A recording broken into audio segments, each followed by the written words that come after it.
Vēl nav pieaudzis aizjūdziņš, vēl viss tik mācās. Un šeit mēs arī skatāmies, ko mazais franču buldogs iemācījās. Franču buldogs pieder pie cīņas suņu tipa, bet viņi nav tik agresīvi kā buldogi. Bet vispār suņi nav agresīvi, ja saimnieks viņus tā neaudzina. Franču buldogs ir ļoti inteliģents, gudrs un ļoti labprāt var iemācīties visu.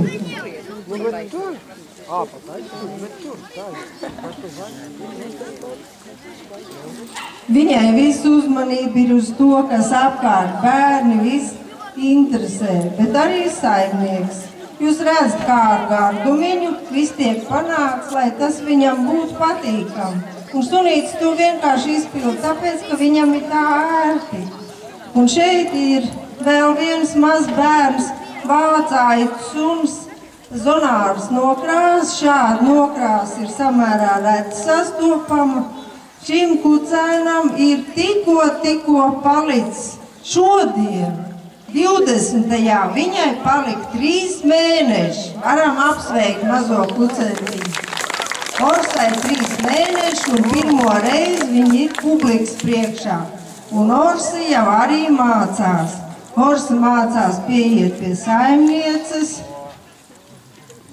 Grūti ir koncentrēties, jo šeit ir tik daudz smaržu. Mājā tas ir savādāk. Gribas pasēdēt un paskatīties apkārt. Lora?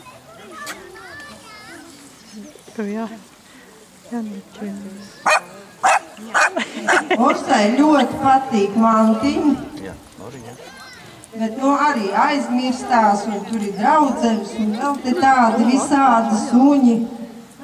Ko tu? Bet, mēģinam. Man jau nav. Notiek noķērām mantiņu.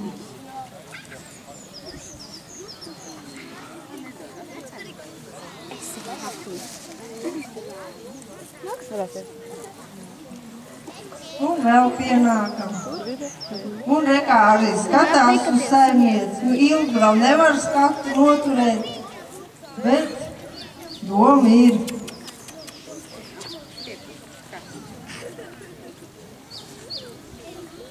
Tā, paldies Horsai. Un tagad es iepazīstināšu ar 3 sunīšiem pašiem.